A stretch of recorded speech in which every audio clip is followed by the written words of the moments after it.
Ես Էնդրյու Մարկն եմ, սա իմ եղբայրն է, Նաթանիելն է։ Մենք ծնվելու մեծացել ենք Միացյալ Նահանգներում, զբաղվում ենք փայտագործությամբ։ Իրականում մեզ ճանաչում է բերել Աթոռը։ Այո, Աթոռը։ Սկզբում ես մտածում էի դասական մի բան, ասենք մայրու փայտ օգտագործել, բայց հանկարծ տեսա կարմրափայտ, որ ասես ինձ աչքով էր անում։ Չդիմացա, վերցրի կարմրափայտն ու սկսեցի աշխատել, բայց ցավոք դրանից բավականաչափ չկար։ Հա, դա շատ թանկ փայտ է։ Ու պրակտիկ չէր դա։ Ճիշտ է։ Գործը ես եմ անում, որովհետև եղբորս ուսը ցավում է։ Ըմբշամարտի ժամանակ վնասվածք եմ ստացել։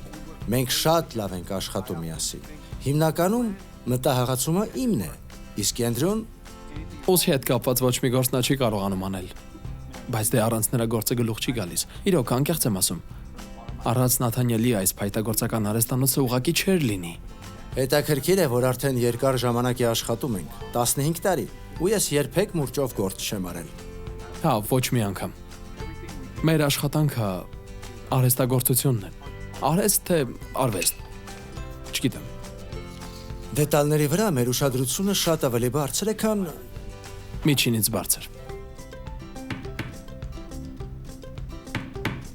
Շատերն են օգտագործում հին, արդեն գործածված փայտանյութ, ասենք գոմի կամ ամբարի դռներ, բայց ոչ ոք չի օգտագործում գործածված մեխեր, դրանք անելը բարդ է։ Սակայն արդյունքը արժե դրան։ Աթոռի համար ինչն է կարևոր, որ ամեն մաս գտնվի իր տեղում եւ համապատասխանի մյուս մասերին, որ 4 ոտքերը միացած լինեն իրար ու հարմար նստատեղ ստեղծեն, որ այն ասես հրավիրի իր վրա նստելու։ Բոլորը ուզեն նստել։ Հիշում եմ, հաճախ մի քանի քայլ էինք գնում ու նայում էինք Աթոռին։ Դա եզակի զգացում է, երբ տեսնում ես ամիսների քո ջանադիր աշխատանքի արդյունքը, երբ նաև հասկանում ես, որ այդ Աթոռը ըստ էության իր կյանքը սկսել է 100 տարի առաջ։ Այո, Երբ որպես կեչի է սկսել աճել։ մենք հասկանում ենք դա։ Էնդրյու Մարկ եւ Նաթանիել ֆիրմայից աթոռ գնելիս դու ձեռք ես բերում ավելին, քան այդ աթոռը։ Շատ ավելին։ Ձեռք ես բերում ապահովություն, ինչը բխում է վարպետությունից։ Իսկ վարպետությունը գիտելիքի ու արվեստի համադրությունն է։ Եթե հետևեք մեզ Instagram-ում շնիկ Էնդրյու Մարկ Նաթանիել Woodworking հասցեով, կարող եք գտնել ինչպես մեր ապրանքի լայն տեսականին, այնպես էլ մեր սիրտը։ Մենք պարզապես երկու երիտասարդ ենք, որ մեխին հարվածելով մեր կաթիլն ենք ավելացնում այս վիթխարի աշխարհ օվկիանոսին։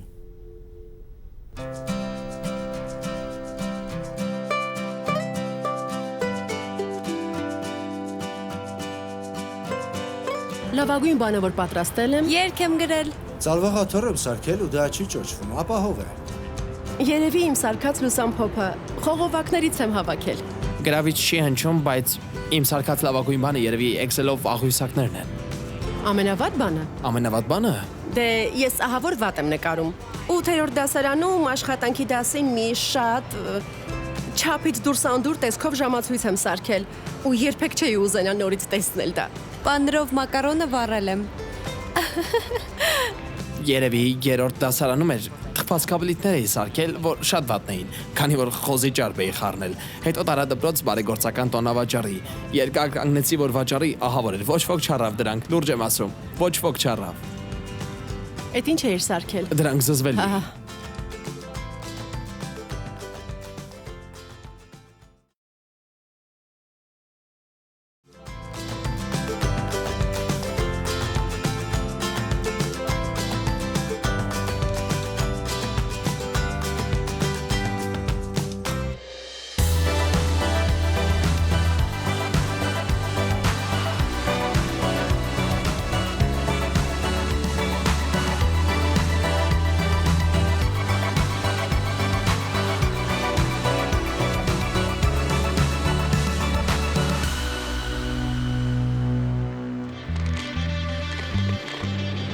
Եթե քրիստոնեությունը պատկերանշան ունենար, հաստատ դա կլիներ խաչը։ Այն տեսանելի է ամենուր ճարտարապետության, զարդեղենի, մոդայի ու անգամ դաջվածքների մեջ։ Առաջին դարում խաչը ընդհանրապես մահապատժի միջոց էր, բայց այսօր այն Հիսուսին հիշեցնող խորհրդանիշ է։ Սովորաբար հայտնի մարդկանց հիշում են նրանց արած մեծ գործերով։ Սակայն Հիսուսը հավասարապես հիշվում է նաև իր մահվան պատճառով։ Իսկ ինչու է այսօր մեզ համար կարևոր Հիսուսի մահը։ Պողոսը նոր կտակարանում գրել է. Աստծո որդին ինձ սիրեց եւ իր անձը ինձ համար տվեց։ Սա նշանակում է, որ Հիսուսը մահացավ, որովհետեւ սիրում է քեզ։ Ահա թե որն է խաչի պատճառը։ Աստծո զարմանալի սերը իմ եւ քո նկատմամբ։ Հիսուսը մահացավ մեզ համար։ Ինչ է դա նշանակում։ Ինչը տարավ նրան մահվան։ Ինչ խնդիր կար։ Նախ ասեմ, որ յուրաքանչյուր մարդ զարմանահրաշեակ է, որովհետեւ նրան արարել է Աստված։ Դա նշանակում է, որ դու պատահականություն չես, եւ ամեն ոք ստեղծված է Աստծո արարչի պատկերով։ Ոստի մարդիկ ունակ են եւ հակված են սիրո, բարության եւ ստեղծարարության։ Սակայն նաեւ մետաղադրամի մյուս կողմը կա։ Մարդիկ վատ բանի են ունակ։ Դա տեսնելու համար բավական է միայն լուրերը նայել։ Միաժամանակ չես կարող նաեւ հեշտությամբ զատորոշել, թե որ մարդիկ են չար, իսկ ովքեր բարի։ Ամեն բան շատ ավելի բարդ է։ Մարդու էության այս կողմը Աստվածաշունչը հատուկ բառով է նկարագրում։ Մեղք։ Գիտեմ, որ դա հաճելի բառերից չէ։ Դա նաև հաճախ սխալ է հասկացվում։ Լսել եմ, որ այդ բառով են բնութագրում շատ համեղ ուտելիքը, օրինակ շոկոլադը կամ տորթը։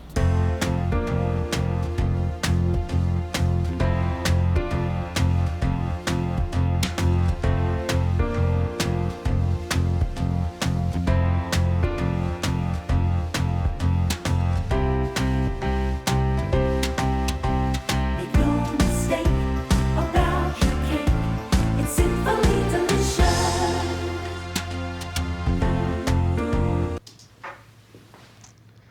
Դե մեղսալիորեն համեղ մասը չի զգացվում։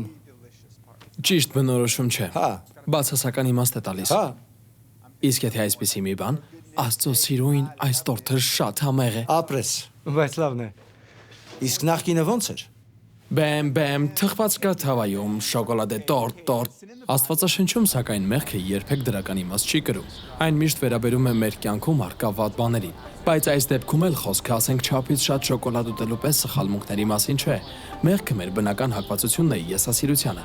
ինչը քանդում է կարևոր հարաբերությունները եւ նույնիսկ մեր բարեկեցությունը։ Պողոսը գրել է. բոլորը մեղանչեցին ու զրկվեցին Աստծո փառքից։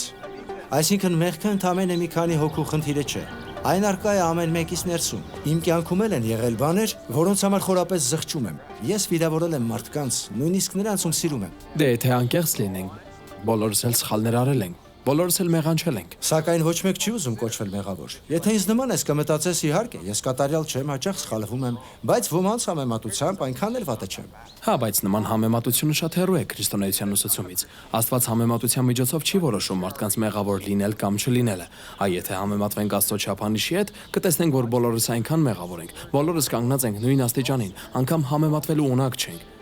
Բոլորս ներման կարիք ունենք։ Բայց եթե բոլորս մեղավոր ենք, ապա ինչի համար է այս ամենը։ Եթե բոլորս նույն վիճակում ենք, ո՞րն է խնդիրը։ Խնդիրն այն է, որ մեղքը հետևանք ունի։ Այսպիսով, որոնք են մեղքի հետևանքները։ Առաջին հետևանքը աղտոտվածությունն է։ Ինչպես շրջակա միջավայրն է աղտոտվում, ըստ Հիսուսի նույն ձևով կարող է կեղտոտվել մեր կյանքը։ Մեղքը ապականում է մեր սիրտը, այն թունավորում է մարդկանց եւ Աստծո հարաբերությունները։ Երկրորդը մեղքը ուժ ունի։ Այն կարող է գերի դարձնել եւ կործանել մեր կյանքը։ Հիսուսն ասաց. ով մեղք է գործում, մեղքի ծառան է։ Օրինակ, եթե տևաբար թմրադեղ գործածես, կախվածության մեջ կընկնես։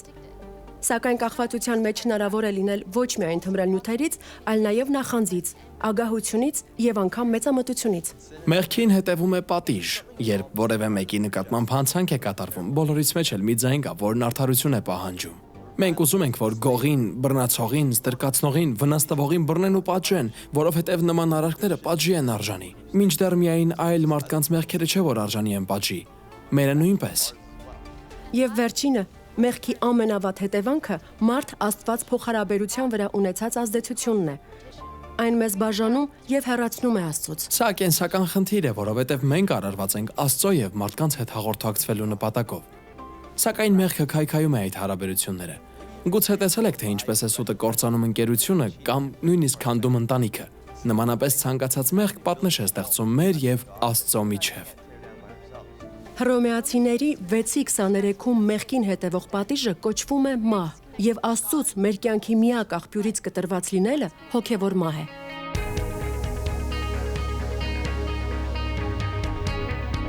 Դա ամենուրեք է եւ անխուսափելի է։ Ոմանց կարծիքով մեղքը խմելն ու ծխելն է, բայց ոչ ինձ համար։ Ինձ համար մեղքը սիրելի անձին դավաճանելն ու մտերիմին խաբելն է ու նման բաները։ Ահաբեկչությունն ու պատերազմը։ Դրանք իմ կարծիքով ամենամեծ մեղքն են։ Պատերազմը, կանանց ու երեխաների հանդեպ վատ վերաբերմունքը։ Անձամբ ես փորձում եմ չմտածել այդ մասին։ Ագահությունը։ Բոլորն ագահ են։ Մարդիկ հիմնականում առաջին հերթին իրենց մասին են մտածում։ Կան բաներ, որ չի կարելի անել։ Օրինակ, բռնաբարությունը, ստրկացնելը։ Տարեց մարդկանց չհարգելը, կանանց հարվածելը, տղամարդիկ ձեռք են բարձրացնում կանանց վրա։ Ես դա տանել չեմ կարողանում։ Երբ լավ մարդկանց կամ անմեղ մարդկանց վատ բան է պատահում։ Նույնիսկ պատերազմը լինում է այն պատճառով, որ մեր ներսում ինչ որ չարիք կա։ Եթե դրա հարցը լուծենք, ամեն բան կընկնի իր տեղը։ Չար բան այլևս չի լինի։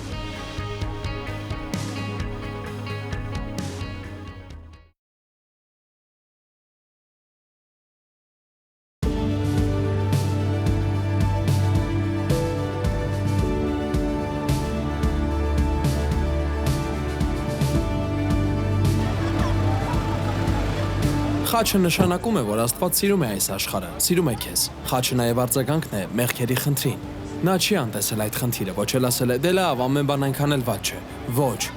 Աստված իր որդի Հիսուսի միջոցով եկավ աշխարհ անձամբ լուծելու այդ հարցը։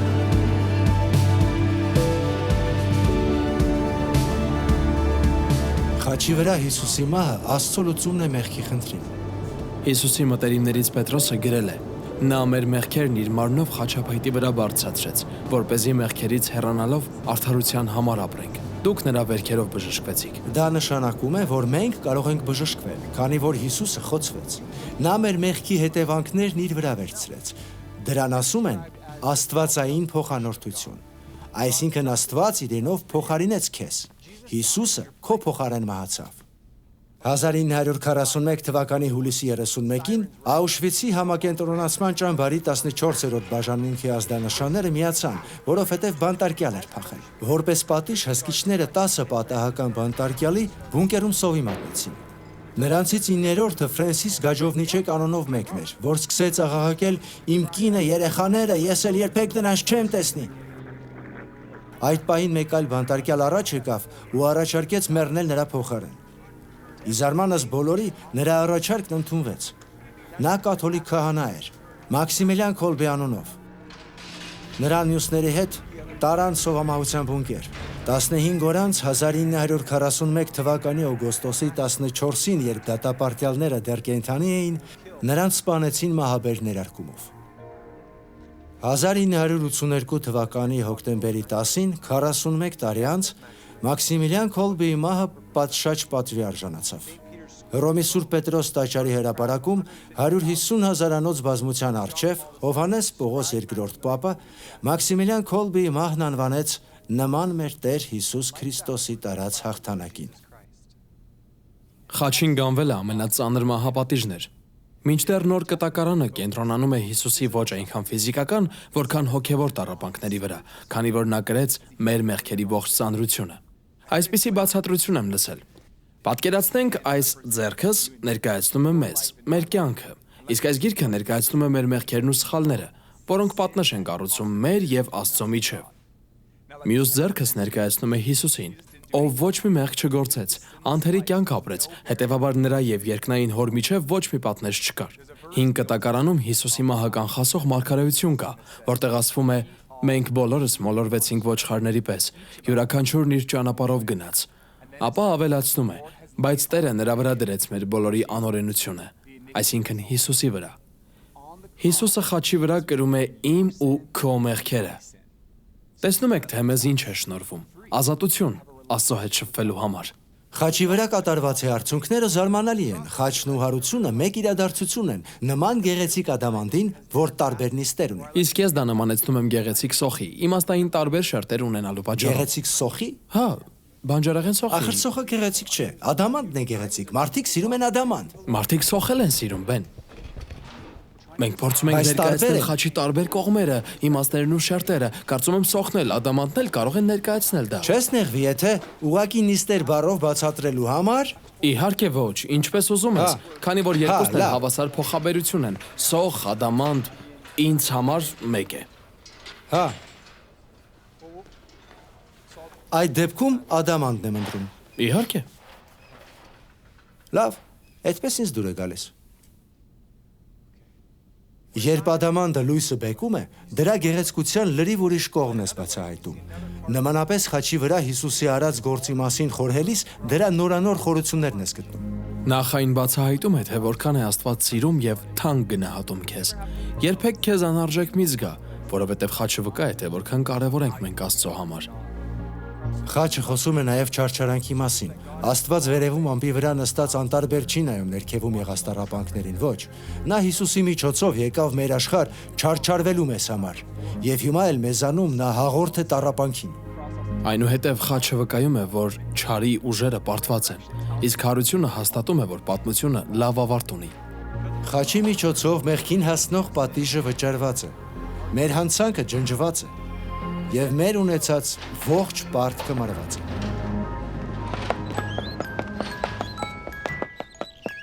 Ժամանակով երկու փոքրիկ տղա կային, որ լավ ընկերներ էին։ Միասին խաղում էին, միասին դպրոց էին գնում, հետո նույնիսկ միասին համալսարան գնացին։ Նրանք անբաժան էին, մինչև որ կարիերան նրանց տարբեր կողմեր տարավ։ Մեկը դարձավ իրավաբան, մյուսը հանցագործ։ Իրավաբանը հետո դարձավ դատավոր, իսկ հանցագործը անդառնալիորեն ընկղմվեց հանցավորին։ Ի վերջո, հանցագործին ձերբակալեցին։ Դատի օրը դահլիճում նա երես առ երես հանդիպեց դատավորին, հին ընկերոջը։ Դատավորը երկընտրանքի առաջ հայտնվեց։ Նա սիրում էր ընկերոջը, բայց միաժամանակ պիտի արդար վճիռ կայացներ։ Այդպես էլ նա հանցանքին համապատասխան տուգանք սահմանեց։ Տուգանքը հսկայական էր։ Մեղադրյալը երբեք չէր կարող այն վճարել։ Բայց հանկարծ դատավորը հանեց թիկնոցը, ցած իջավ, կանգնեց ընկերոջ կողքին եւ տուգանքի չափով անդորագիր գրեց։ Նա ինքը վճարեց հանցանքի դիմաց։ Հանուն մեզ Հիսուսի արածը դատավորի քայլից անհամեմատ ավելին է։ Մեր մեղքի պարտքը շատ ավելի մեծ էր եւ նրա ցուցաբերած սերը շատ ավելի խորն էր, որովհետեւ դա նրա կյանքը արժեցավ։ Նաեւ արդյունքը գերազանց էր, դա լիակատարներումն է, հասանելի ինձ եւ քեզ։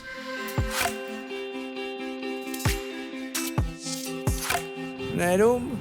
Ըստ էության միմյանց ընդունելն է, թերություններով հանդերձ։ երևի թե անցածը անցյալում թողնելն է։ Երբ պատրաստ ես ազատ արձակելու մարդու արած խալը, կարծում եմ։ Ներումը երկրորդ հնարավորություն է։ Դա երկրորդ հնարավորություն է։ Կամ երրորդ, չորրորդ խնդիրը անցյալում թողնելն է, լինի դա քո, թե ինչ-որ մեկի միջև կամ թեկուզ ինքդ քեզ հետ։ Ոմանք շատ խիստ են իրենց հանդեպ ու չեն կարողանում ներել։ Ներումը դրանք ամբողջությամբ թողնելն ու առաջ շարժվելն է, հասկանում եք։ Ես կրոնավոր չեմ, բայց իմ կարծիքով Աստծո ներումը միջոց է մարդկանց համար, որ մոռանան իրենց սխալները կամ ներեն իրենք իրենց ու շարունակեն ապրել։ Դա նշանակում է սեր եւ զոհաբերություն։ Թարմացում եւ նոր կյանք։ Երբ տրորում ես մեկի սպիտակ բոթասները եւ կարողանում ես ասել կներեք, իսկ նա ասում է ոչինչ, ներում եմ։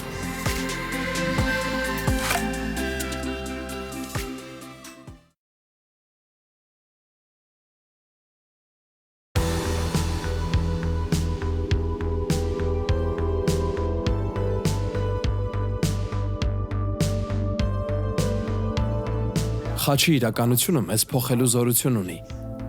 Այն օգնում է թողնել վատ սովորությունները եւ ազատության մեջ ապրել։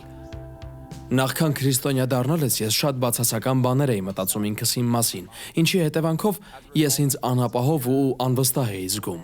Ոստի մարդկանց վանում էի ինձնից եւ բոլորովին երջանիկ չէի, երբ սկսեցի հաղորդակցվել Հիսուսի հետ։ Այդ մտքերը սկսեցին անհետանալ։ Դրանց իշխանությունը իմ կյանքում քանդվեց։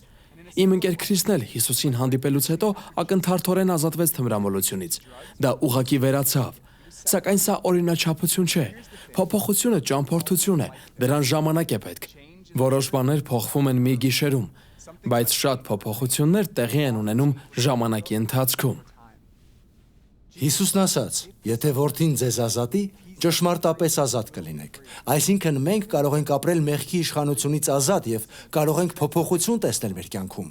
Մեղքի իշխանությունը խորտակված է, դրա բերած ապակայունությունը մաքրված է։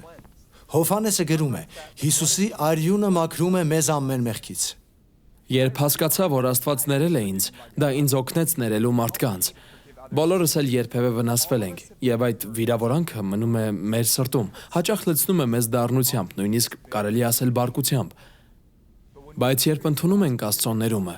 այդժամ կարողանում ենք թողնել բարկությունն ու դառնությունը եւ ներել մարդկանց։ Երկրորդ Կորինթացիս թղթում գրված է. Աստված էր, որ Քրիստոսով աշխարհին իր հետ հաշտեցրեց։ Աստված խաչի վրա մի անմեղ երրորդ կողմից չպատժեց։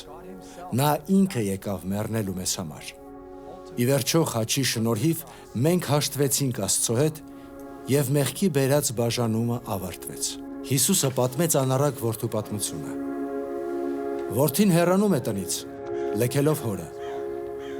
Հորից ստացած ունեցվածքը վատնելուց հետո նա մնում է միայնակ, դատարկ եւ համոզված, որ անդառնալիորեն փչացրել է հարաբերությունները հոր հետ։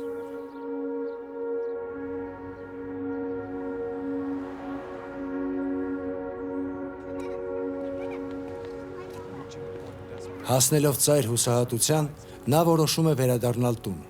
մտածելով, որ հայրը գուցե մի փոքր աշխատանք տա իրեն ապրելու համար։ Վերադարձին, մինչև տուն հասնելը, հայրը տեսնում է նրան եւ առանց սպասելու որդու հասնելուն գրկաբաց վազում է դեպի նա։ Գիրկն է առնում որդուն եւ ընդունում է տուն իբրև իր զավակ։